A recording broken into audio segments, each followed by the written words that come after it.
बिस्मिल्लाहिर्रहमानिर्रहीम। अस्सलाम वालेकुम नाज़रीन, आप यूट्यूब चैनल देख रहे हैं, मैं इमरान खान हूँ। नाज़रीन, हसीना वाजिद और उनका अंजाम ये पाकिस्तान की एस्टेब्लिशमेंट के लिए एक और परेशानी है और पाकिस्तान के अंदर मीडिया को एक मरतबा फिर से हुक्म दिया गया है कि इसके ऊपर आपने ज़्यादा डिस्कशन नहीं करनी, क्योंकि जब आप इन चीज़ों के ऊपर बात करते हैं तो फिर पाकिस्तान में अवामी रद्द अमल को तक़वियत मिलती है या लोगों को ये लगता है कि वो भी पाकिस्तान में ये कर सकते हैं। तो हसीना वाजिद का जो अंजाम हुआ या जिस तरीके से उनकी वहाँ पे हुकूमत ख़त्म हुई, उन्हें अपना मुल्क छोड़कर बांग्लादेश भागना पड़ा, उसके बाद उनको सज़ाए मौत हो गई अगले चंद महीनों में। और अभी हसीना वाजिद वहाँ पे है तो नहीं बांग्लादेश में, लेकिन अब ये कहा जा रहा है कि जल्दी पकड़ के उन्हें लाया जाए और लाकर फांसी की सज़ा दी जाए। ऐसे लोगों को फांसी होती नहीं है, इन्हें असाइलम मिल जाते हैं। दुनिया के बड़े ताकतवर मुल्क इन्हें अपने कंट्रोल में रख लेते हैं और वक्त आने पर इन्हें इस्तेमाल किया जाता है। बहरहाल बांग्लादेश के अवाम जो है मुबारकबाद के मुस्तहिक हैं, उन्होंने एक बड़े जालिम रजीम का खात्मा किया है और पाकिस्तानी हुक्मरान इस बात से डरे हुए हैं कि अगर हसीना वाजिद वाला अंजाम उनका हो गया तो क्या होगा। और इसी डर की वजह से फौरी तौर पे पाकिस्तान के मीडिया को ये अहकाम दिए गए कि आपने ज़्यादा इस मामले को डिस्कस नहीं करना, इसकी गहराइयों के अंदर आपने नहीं उतरना, वरना पाकिस्तानियों को एक नई उम्मीद लग जाएगी कि पाकिस्तान में भी फांसियां हो सकती हैं, तख्ते उल्टे जा सकते हैं, पाकिस्तान में भी जो है वो जालिमों की पकड़ हो सकती। लेकिन हुआ क्या था, बांग्लादेश के अंदर गोली चला दी थी सरकार ने, पुलिस ने और फौज ने गोली चला दी थी, जैसे पुलिस ने और फौज ने पाकिस्तान में बार बार गोली चलाई। तो बांग्लादेश की जो वजारत दाखिला या जो पुलिस चीफ है, ये सब लोग पकड़ में आ गए और बाद में वादा माफ गवाह भी बने इनमें से लोग, और तमाम लोगों ने गवाहियां दी। उन्होंने बताया, डॉक्टर्स ने बताया जी कि हमने लोगों के जिस्मों में से गोलियां निकाली, हमने पोस्टमार्टम किया, फलां फलां तारीख को इतने इतने मरीज आए, इन हालात को हमने देखा। डॉक्टर्स ने बताया, एनी शाहिदीन ने बताया, जो लोग रेस्क्यू करके अस्पतालों में लेकर गए उन्होंने बताया। फिर जो पुलिस वाले हैं वो खुद वादा माफ गवाह बन गए। तो गोलियां चलाने वाले फंस गए और ऑर्डर देने वाली हसीना वाजिद को सजाए मौत सुना दी गई। अब ये खौफ जो है पाकिस्तान में भी जाता है। मरियम नवाज का जो हालिया एक स्टेटमेंट है, आप उसको इसके साथ मिलाकर पढ़ेंगे तो आपको समझ आएगी कि इनके दिमाग में क्या चल रहा है। बरतानिया में खड़ी होकर मरियम नवाज ये कहती हैं कि मैं हल्फन कहती हूं कि मैंने या नवाज शरीफ ने किसी से इंतकाम नहीं लिया। अब जो गुज़िश्ता 3.5-4 साल से इन्होंने पाकिस्तान की मिलिट्री एस्टेब्लिशमेंट के साथ मिलकर किया, वो क्या था। वैसे ये लोग तो ना 3 में ना 13 में इनकी औकात ही नहीं है किसी से इंतकाम लेने की या बदला लेने की। तो मिलिट्री एस्टेब्लिशमेंट है जो इनके साथ मिल गई है। जर्नैल अगर नवाज शरीफ का हाथ ना थामे तो नवाज शरीफ की तो टके की औकात नहीं है इस वक्त। नवाज शरीफ तो पाकिस्तान में एक SHO से नहीं लड़ सकता अब, जो हालात हो गए हैं। तो ये पाकिस्तान की जो फौजी एस्टेब्लिशमेंट है उसके पास सारी ताकत है। आसिम मुनीर के पास, उनके किचन कैबिनेट के पास ये लोग पावर एंजॉय कर रहे हैं। मोहसिन नकवी की ताकत नवाज शरीफ की ताकत से कई गुना ज़्यादा है आज के दौर में। तो अब इन्हें फिक्र पड़ गई है कि जनाब ये जो हसीना वाजिद के साथ हो गया, या जो एक अवाम के अंदर शऊर आ गया है, जो हर तरफ रुला पड़ा हुआ। अभी मैं यूरोप से होकर आया हूँ भाई, लोगों के सेंटीमेंट्स ऐसे खौफनाक है, मैं आपको बता नहीं सकता। जो लोग हमें मिलते हैं वो भड़के हुए हैं, जो लोग हमें सड़कों पे मिलते हैं, बाजारों में मिलते हैं, वो बहुत गुस्से में हैं। वो ये कहते हैं पाकिस्तान का मजाक बनाकर रख दिया एस्टेब्लिशमेंट ने, और वो इन सारे सियासतदानों को उनका सहूलतकार समझते हैं, इनको बराबर का कसूरवार समझते हैं। हमने वहाँ, मैं गया जर्मनी में, वहाँ 1-2 दोस्त हैं, कुछ लोग हैं, उन्होंने प्रोग्राम्स किए हुए थे। उसके बाद कोपनहेगन में, और फिर एक बहुत बड़ा प्रोग्राम बार्सिलोना में हुआ।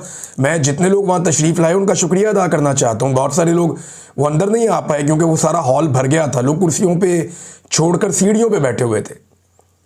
और जितने वहाँ मुकर्रीन थे उन सब ने दबाकर बात की मिलिट्री एस्टेब्लिशमेंट के खिलाफ, दबाकर सब ने जर्नैलों की ज़्यादतियों के खिलाफ आवाज़ उठाई। सब ने आवाज़ उठाई कि बड़ा जुल्म किया गया पाकिस्तान के अंदर, लगातार जुल्म किया गया। और तमाम लोगों ने मौजूदा हुक्मरानों के खिलाफ तहरीक चलाने पर जोर दिया, और तमाम लोगों ने जो है पाकिस्तान में इमरान खान की सपोर्ट का अज़म भी जाहिर किया। वो इसलिए कि इमरान खान इस वक्त खड़ा है हर जुल्म और फस्तायत और जबर के सामने, और उसके साथ ज्यादती हो रही है। ये कहानी वहां शुरू होती है जहां से इमरान खान साहब को उनके दफ्तर से रजीम चेंज ऑपरेशन करके निकाला जाता है। वैसे तो एक कहानी जो है वो 60-8 दहाइयों से चल रही है, लेकिन कोई एक लफ्ज़ भी किसी ने कहीं पे कोई ऐसा नहीं बोला कि जहां से आपको ज़रा सा शक हो जाए कि ये मामला किसी और तरफ जा रहा है। दबा के लोगों ने वहां तनकीद की और लोगों के सेंटीमेंट्स देखने वाले थे, ख़वातीन के, नौजवानों के, बुजुर्गों के। मैं लोगों को मिला हूं वहां पे, लोग बहुत गुस्से में। तो ये जो गुस्सा है उसकी वजह से डर है, और डर ऐसा है कि नवाज शरीफ ने और मैंने किसी से इंतकाम नहीं लिया। यानी अब ये सोचते हैं कि 9 मई भी हम पे पड़ जाएगा कल को, 26 नवंबर भी हम पे पड़ जाएगा कल को, तहरीक लब्बैक का जो कत्लेआम हुआ ये भी हम पे पड़ जाएगा कल को। अब वो ये सोचते हैं कि जितना पाकिस्तान में जुल्म और बर्बरियत हुई है, जो आज़ाद कश्मीर में भी हुआ, जो जगह जगह पाकिस्तान में हमने तबाही फेरी है, वो सारा हम पे पड़ जाएगा। जो मरियम नवाज ने जाली पुलिस मुकाबलों का एक लंबा लामुतनाही सिलसिला शुरू कर दिया है पंजाब में, धड़ाधड़ पुलिस मुकाबले हो रहे हैं, मावरा अदालत, किसी बंदे को अदालत में पेश ही नहीं करते। और पुलिस खुलकर कहती है जी हम कत्ल करेंगे, हम मार रहे हैं, हम छोड़ेंगे किसी को नहीं। तो पुलिस स्टेट बना के रख दिया पूरे पंजाब को, ना कोई अदालत है ना कोई कानून है, मारते जाओ सबको। तो ये सारी चीज़ें जब आप इकट्ठी करके देखते हैं तो मरियम नवाज को और नवाज शरीफ को खौफ आना ये एक ऑब्वियस चीज़ है, उन्हें डर लगना चाहिए। जो उन्होंने पाकिस्तानियों के साथ कर दिया उसके बाद उनका डरना बनता है, और वो ये भी जानते हैं कि कल को एस्टेब्लिशमेंट ये सारा कुछ उन पर डाल देगी। अब देखें, ये इन्होंने सहूलतकारी तो की है एस्टेब्लिशमेंट की, और बूट पॉलिश भी की है, और इसका जो भरपूर फ़ायदा उठाया वो इन्हीं लोगों ने उठाया, और इनके साथ साथ एस्टेब्लिशमेंट ने भी उठाया। नादरीन, मरियम नवाज की बात हो रही है तो मैं आपको ये बता देता हूँ, ये कॉन्फ्रेंस में गई हुई थी आलमी सतह की। तो ये जो कॉन्फ्रेंस थी, ये कॉन्फ्रेंस हुई ब्राज़ील में, और ये यूनाइटेड नेशन के हवाले से थी और क्लाइमेट चेंज के बारे में थी, माहौलियाती आलूदगी के ख़िलाफ़। वहाँ मरियम नवाज साहबा गई, वो 55-56 हज़ार लोग और भी आए हुए थे, पूरी दुनिया से लोग शिरकत करते हैं। अब मरियम नवाज साहबा वहाँ तो पहुँच गई कॉन्फ्रेंस के अंदर, लेकिन लाहौर, मैं कल का डाटा आपको दे रहा हूँ, आज का आप चेक कर लीजिएगा, आज भी मिलता जुलता ही होगा। लाहौर अब भी दुनिया का सबसे आलूदा तरीन शहर है। आज भी दुनिया का आलूदा तरीन शहर कौन सा है? लाहौर है। और ये दुनिया को बताने गए हैं कि जनाब क्लाइमेट चेंज से कैसे बचना है और किस तरीके से हमने चीज़ें ठीक करनी है। इन्होंने कभी अपनी ज़िंदगी में दरख्त लगाने के मामलात को संजीदगी से नहीं लिया, कभी इन्होंने क्लाइमेट चेंज को एक मौजू के तौर पर नहीं लिया, कभी इसके लिए आवाज़ नहीं उठाई, कभी इसके लिए ज़ोर नहीं लगाया। ये तो इमरान खान साहब ने बेशुमार प्लांटेशन करवाई खैबर पख्तूनख्वा में। पंजाब में मैं ये मानता हूँ वो इतना कामयाब नहीं हुए। कोशिश की लोगों ने पंजाब में, मैंने अपने तौर पे की, कुछ और हमारे मीडिया के दोस्त हैं, कुछ हमारे जो दोस्त हैं एंटरटेनमेंट इंडस्ट्री के, उन लोगों ने कोशिश की, कुछ प्राइवेट लोगों ने कोशिश की, थोड़ी बहुत गवर्नमेंट की सतह पे, लेकिन पंजाब में नहीं हो पाया। खैबर पख्तूनख्वा में ख़ास तौर पे परवेज़ खटक के दौर में और उसके बाद भी ये बड़ा ज़बरदस्त काम हुआ, और ये इमरान खान साहब का इनिशिएटिव था, बिलियन ट्री सुनामी। तो बड़े दरख्त लगे थे उस वक्त, इनको तो तब होश भी नहीं थी। तो नादरीन, ये स्मोक में अभी भी लाहौर सबसे आगे है। ये दुनिया को जाके बता रहे हैं, क्या बता रहे हैं कि जनाब स्मोक ज़्यादा बढ़ानी कैसे, आपने अपने शहरों को आलूदा कैसे करना है। नादरीन, एक और बड़ी खबर है बैरिस्टर गौर साहब के हवाले से। उन्होंने शाहजेब खानज़ादा साहब को हरासा किए जाने के मामले या उस वाक़े की शदीद तरीन अल्फाज में मजम्मत की है। बड़ी अच्छी बात है, मगर मेरा एक और सवाल है कि क्या नून लीग की क़यादत, अब ये पीटीआई की क़यादत है ना, चेयरमैन है, क्या नून लीग की क़यादत अलीमा खानम साहिबा पे अंडा फेंके जाने के वाक़े की मजम्मत करेगी? क्या वो बताएंगे वो औरतें कौन थीं? क्या वो बताएंगे कि उन औरतों को पुलिस वाले वहाँ से कैसे बचा कर लेकर गए? क्या वो बताएंगे कि सरेआम उन्होंने अंडा फेंका और अंडा फेंकवाया गया साजिश के तहत, फिर उन औरतों को वहाँ से महफूज रास्ता दिया गया, फिर उसके बाद उन्हें घर भेज दिया गया? आज तक कुछ पता नहीं है कहाँ हैं वो औरतें। क्या नून लीग की क़यादत ने, पीपल्स पार्टी की क़यादत ने, बाकी सब लोगों ने जो अभी मजम्मत कर रहे हैं इस वाक़े की, जो बैरिस्टर गौर ने भी की है, बड़ी अच्छी बात है, लेकिन क्या वो सब मजम्मत करेंगे जो अलीमा खानम साहिबा पे अंडा फेंका गया? क्या जो समीना पाशा साहिबा के खिलाफ घटिया, गंदी और बेहुदा ज़बान इस्तेमाल की गई, उन अकाउंट्स को तो मरियम नवाज खुद फॉलो करती है, तो क्या इसकी वो मजम्मत करेंगे? क्या वो मजम्मत करेंगे जो अलीना शिगरी साहिबा के साथ हुआ और जितने घटिया अल्फाज बोले गए जब उनका नाम डाला गया इमरान खान साहब से जेल में मुलाकातियों की लिस्ट में बतौर एक जर्नलिस्ट? क्या मुकद्दस फारूक एवान साहिबा के घर जब पुलिस पहुंच जाती है और जाके उनको हरासा करती है, क्या हम सबके घरों में जब पुलिस जाती है और चादर और चार दीवारी का तकद्दुस पामाल करती है, क्या समी इब्राहिम साहब को जबरी तौर पे लापता नहीं किया गया? क्या औरिया मकबूल जान साहब को जबरी तौर पे लापता करके तशद्दुद नहीं किया गया? क्या आफ्ताब इकबाल साहब को जबरी तौर पे लापता नहीं किया गया, उन्हें पाकिस्तान छोड़कर बाहर नहीं आना पड़ा? क्या अहमद फरहाद साहब को कई दिनों तक जबरी तौर पे लापता करके टॉर्चर का निशाना नहीं बनाया गया? क्या उनकी अहलिया को गिरफ्तार करके उनको रुसवा नहीं किया गया?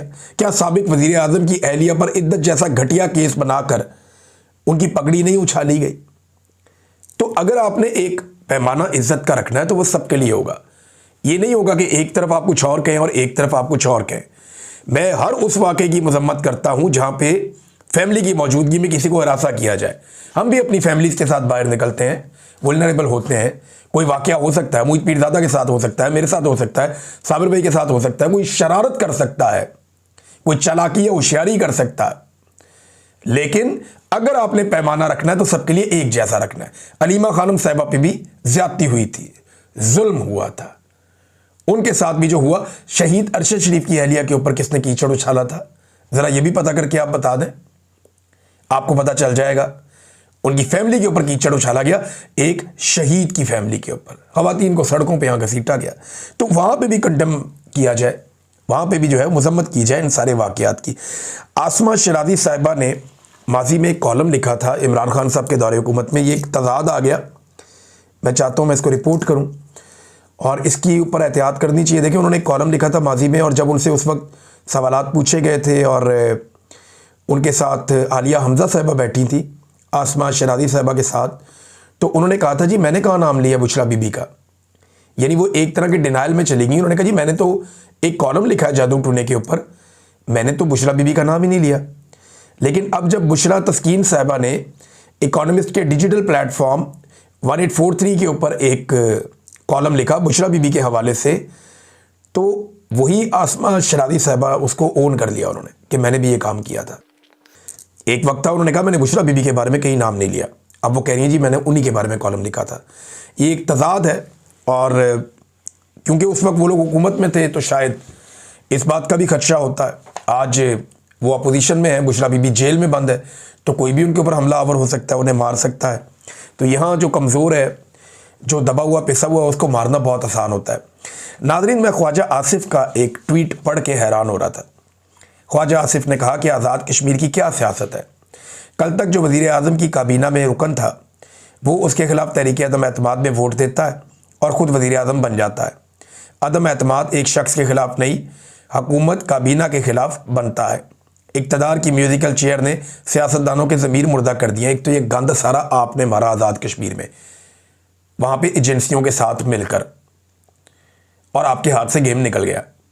अनवारुल हक को आप लोगों ने बनाया वहाँ पे वज़ीर आज़म।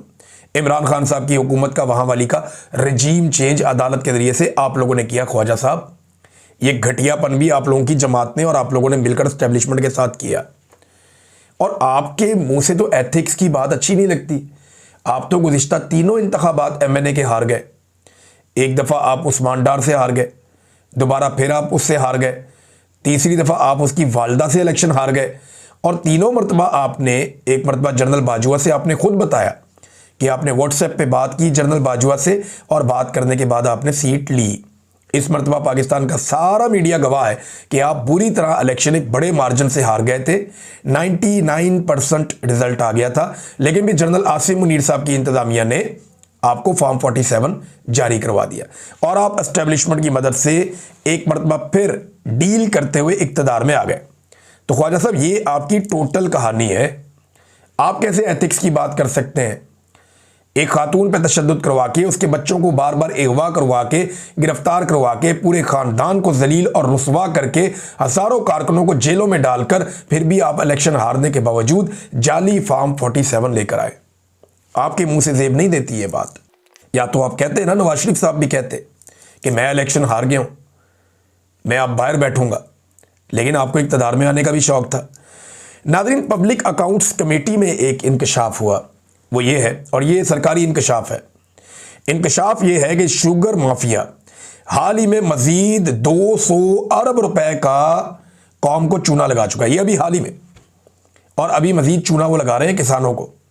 गन्ना नहीं खरीद रहे, रोका हुआ है, गन्ने का वजन कम हो रहा है, क्रशिंग सीजन को आगे लेकर जा रहे हैं। 15 नवंबर तक शुरू हो जाना चाहिए था, लेकिन नहीं कर रहे। क्रशिंग सीजन को आगे लेकर जा रहे हैं, जानबूझकर उसको आगे बढ़ा रहे हैं ताकि किसान का नुकसान हो, और किसान को पेमेंट तो ये वैसे भी नहीं करते। तो एक शुगर माफिया जो है उसकी मौजें लगी हुई। और जब सवाल करते हैं शुगर माफिया कौन है, नून लीग, पीपल्स पार्टी, एस्टेब्लिशमेंट, ये पॉलिटिकल पार्टी ज्यादा शुगर माफिया को कंट्रोल करती हैं। और किसी के पास क्या होगा, ज्यादा यही लोग हैं।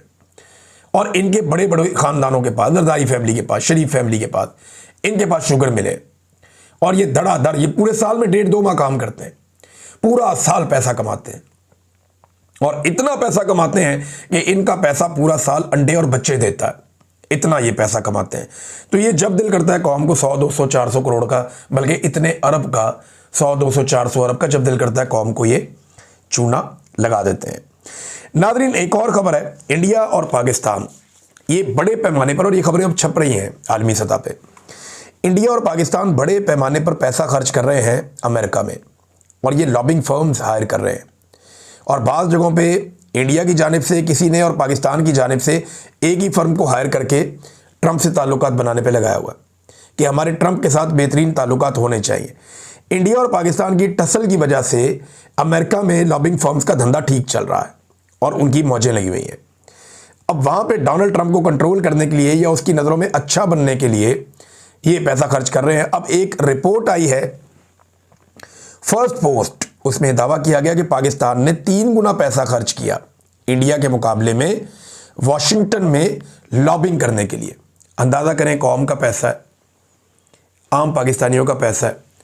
ये सिर्फ इसलिए कि आसिम मुनीर और शहबाज शरीफ साहब का चेहरा डोनाल्ड ट्रंप को भा जाए, पसंद आ जाए, तो इसलिए ये क्या कर रहे हैं, कौम का पैसा अंधाधुंध लॉबिंग के अंदर फेंक रहे हैं, झोंक रहे हैं। पैसा कौम का है और किसी को जवाब दे ये नहीं समझते, किसी के सामने अपने आप को जवाब दे नहीं समझते। और इसी चक्कर में इन्होंने अब इस तस्ने भी ले लिए हैं। और जिस तरह शहबाज शरीफ साहब ने जिस लेवल की बूट पॉलिश की, शू शाइन बॉय, उनको एक आलमी सतह पे खिताब दिया गया है, जिस तरह उन्होंने बूट पॉलिश की डोनाल्ड ट्रंप की शर्म शेख में, शहबाज शरीफ साहब ने शर्म भी नहीं आई, तो पूरी कौम को तो शर्म आई लेकिन उन्हें नहीं आई। तो उसके बाद तो किसी लॉबिंग की ज़रूरत ही नहीं है। ट्रंप तो एंजॉय कर रहा है इस सारी सूरत हाल को कि इंडिया भी पैसे खर्च कर रहा है, पाकिस्तान भी कर रहा है। और इंडिया के साथ जिस वक्त ट्रंप की जो ट्रेड डील है वो मुकम्मल हो जाएगी तो फिर आप देखिएगा सूरत हाल काफ़ी बदलेगी और बहुत सारी चीज़ें तब्दील हो जाएंगी।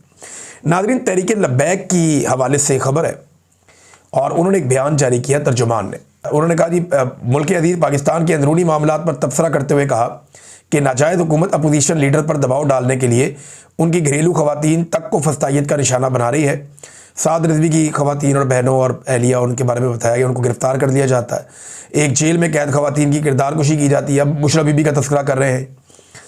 देखें, ये तहरीक लब्बैक वो जमात थी जो एस्टेब्लिशमेंट के इशारों पर खवातीन की बदतरीन तज़हीक करती थी और पाकिस्तान तहरीक इंसाफ पर हमले करती थी। एस्टेब्लिशमेंट ने इनका कत्लेआम करवाया सिर्फ इसराइल को खुश करने के लिए, अमेरिका को राज़ी करने के लिए।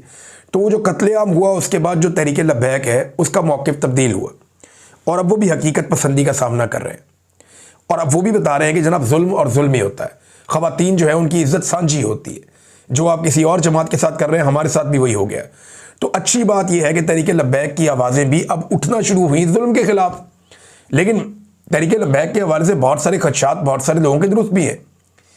ये बहुत इंतहा पसंदी पे चले जाते हैं, बहुत अजीबो गरीब काम करते हैं, लोगों के घरों के ऊपर, उनके ऊपर अपनी ज़ाती पुलिसिंग शुरू कर देते हैं और अजीब तरीके से हर चीज़ को अपने हाथ में कंट्रोल करना चाहते हैं। ये भी बड़ी खौफनाक चीज़ है। तो इस पर भी उनको सोचना चाहिए कि अपने आप को दुरुस्त करें। अब नादरीन, साद रिजवी का या अनस रिजवी का इतने दिन गुजर गए हैं, अभी तक कोई पता नहीं चला, समझ नहीं आ रही वो गए कहाँ। उनकी फैमिली भी पुरस्कार तौर पे खामोश है। मेरी उनकी पार्टी के चंद अहम लोगों से बात हुई जो अभी तक गिरफ्तार नहीं हुए, काबू नहीं आए। और ये लोग जो हैं वो अब पंजाब में नहीं है, ये मैं आपको बता देता हूँ।